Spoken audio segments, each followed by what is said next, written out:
When my kids were little, I used to read to them from Alice in Wonderland. And I remember we learned that the Mad Hatter was mad because it represented hatters of the time, and that apparently the guys who made hats used mercury to turn the fur into felt. And they would breathe the mercury, and it would cause brain damage, and hence the Mad Hatter.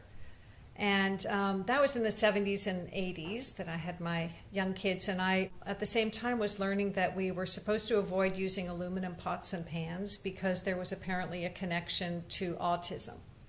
So that was the first time for me that I made any connection between heavy metals and human health. And then a few years ago, I learned that there was an unnatural amount of aluminum in the soil, and that there was a program spraying aluminum and other heavy metals up into the atmosphere. And so I wanted to check it out. And that's the first way that chemtrails showed up for me. Basically, chemtrails is a geoengineering program where airplanes fly at high altitudes and they spray chemicals into the atmosphere, including aluminum, barium, and strontium. And then those metals fall to the ground and they land in our bodies, on the soil, in our trees, in our food, and in our water. Many people confuse chemtrails with the normal jet contrails. The difference is that the normal jet contrails actually dissipate within minutes, while the heavy metals in the chemtrails cause those trails to persist for hours. And it's not a hypothetical thing. There are 32 states that already have legislation that's related to weather modification.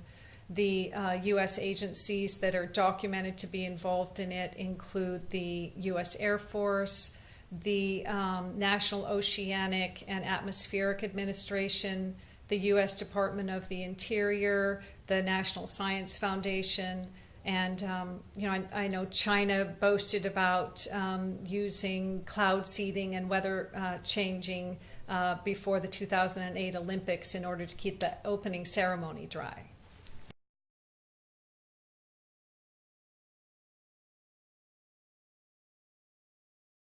So that this is happening is completely documented. It's just that you have to know where to look because it's not talked about on mainstream weather reports. And this is where it gets controversial. And it's kind of weird because even though it's factual that there are metals in the atmosphere and factual that those metals are falling to the ground, when you acknowledge that or question the legitimacy or the legality or the safety or the morality, it becomes controversial.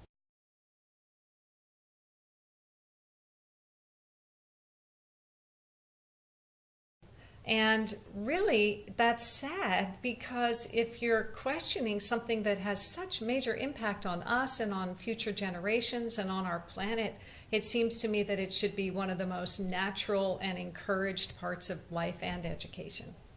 So if you're not educated about this issue, I encourage you to do some basic research, and I've put some links at the bottom of this blog to help make that easy.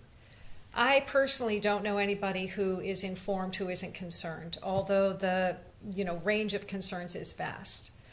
For some, it might be that they think that this is a benevolent weather modification program, like putting snow on ski slopes in a bad season, but that it's inadvertently having some negative health impacts. Somebody else might think that the so-called solar radiation management is backfiring because the supposed idea is that you blanket the sky with these heavy metals and it reflects the sun back to itself. However, it's also creating a blanket and trapping the heat in, and so they are concerned about that.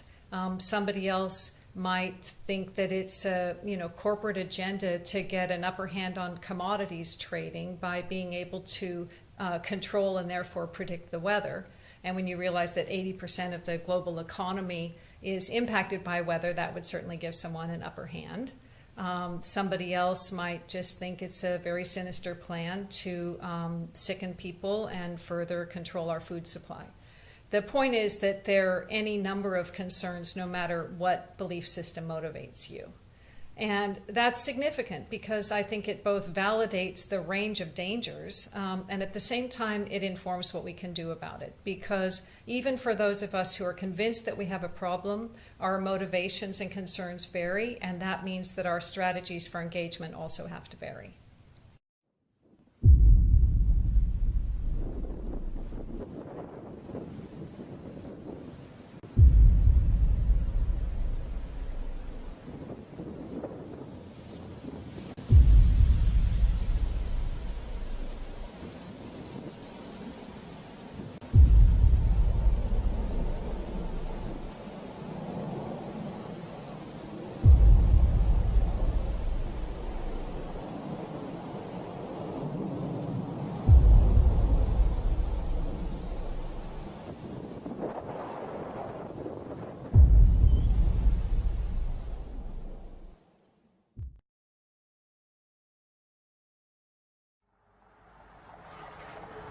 There is a growing citizens movement demanding an explanation of chemtrails.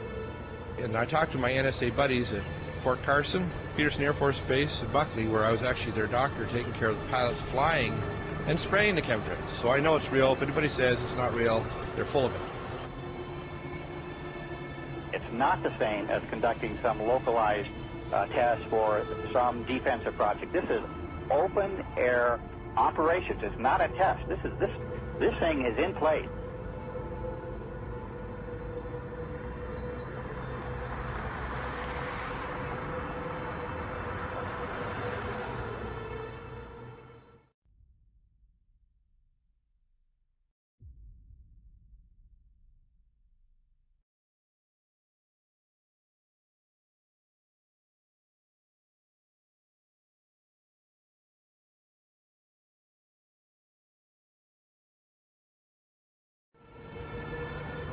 It didn't start till about 1996. Exactly.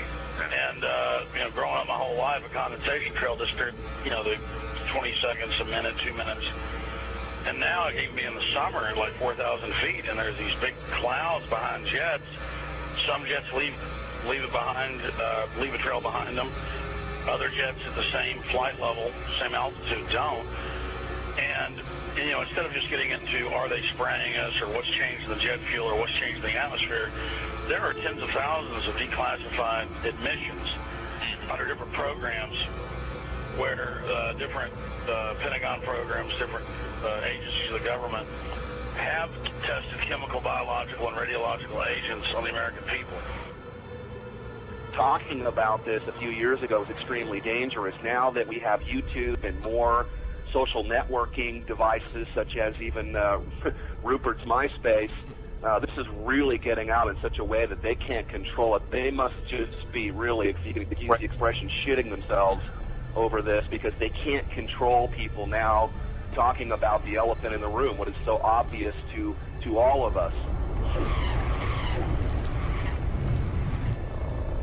There's a feeling from that area that the state doing all of these weather modification programs might not be doing it for the benefit of the citizens of Texas and other states that they may impact as well. Well, many of the planes that we're seeing here in Abilene will actually turn whatever they're spraying on and off right before our eyes. I mean, you'll see a plane up there flying like normal, and then all of a sudden it starts spraying.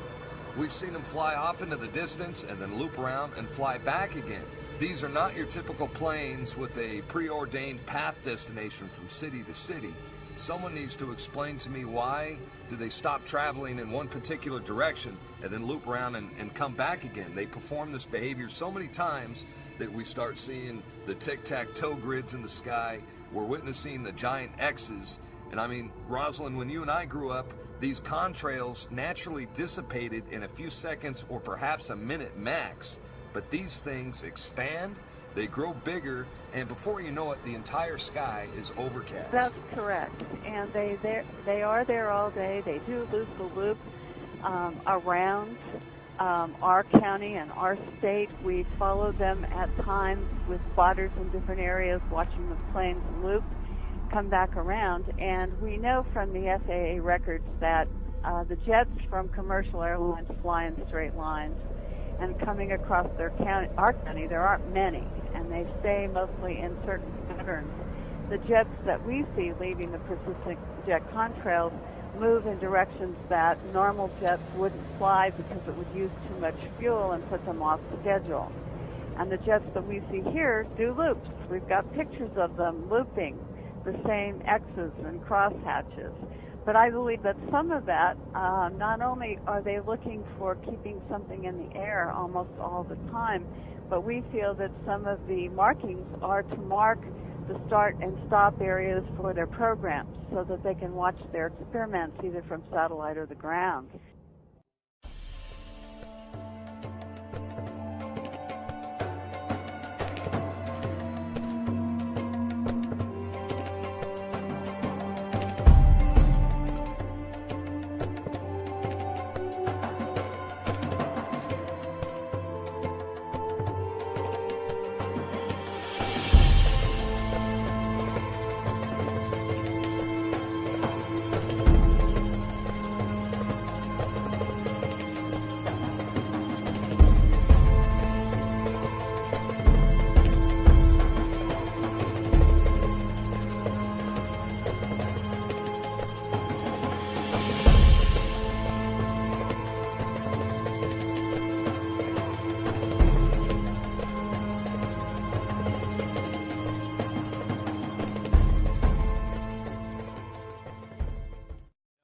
Believe that this is a full-scale secret operation that includes not only the U.S. but Europe and the rest of the world? Well, that's apparent because you can see the pictures from all over the world, and I get them constantly. Some areas are worse than others. The excuse for this is, number one, weather modification, number two, to save us from global warming, and number three, to save us from the terrorists. A lot of these programs, of which there are many patterns and which has been designated as wake vortex simulation carried out by NASA Langley Research Center. Many of these operations and the patents go on to explain how if there is a biological attack by terrorists at some point, that these exercises and practices will, in a sense, save us with the spider webbery that comes down from the aerosol spraying, potentially gathering the chemical mass spray that could be sprayed on any given population. The problem with that is the terrorists don't have the means to deliver this. They don't have the access to deliver this over the American populace per se. And the only people who have been doing this, that is biological experiments on the American people, is the military themselves, which has been admitted from everything from Operation Shad to the spraying that happened in San Francisco, I believe back in the 60s and the 70s, that literally killed people. Again, I may not be able to ascribe intent, but what I can say is that it is expected that there will be increased mortality as well as the potential of a huge host of unknown pathogens that we are subject to, and this is not based on speculation. There's a whole arena of biological research that we haven't even begun to touch on. Exposure can lead to anything from stomach to chest pains. Long-term exposure causes blood pressure problems. Ryan addressed concerns by chemtrail researchers that barium could be meant to wear down a person's immune system. You're talking about dominating our air supply without the human consent in a way that is difficult for many of us certainly to conceive, and certainly many of us refuse to accept it even in the light of sufficient and overwhelming evidence.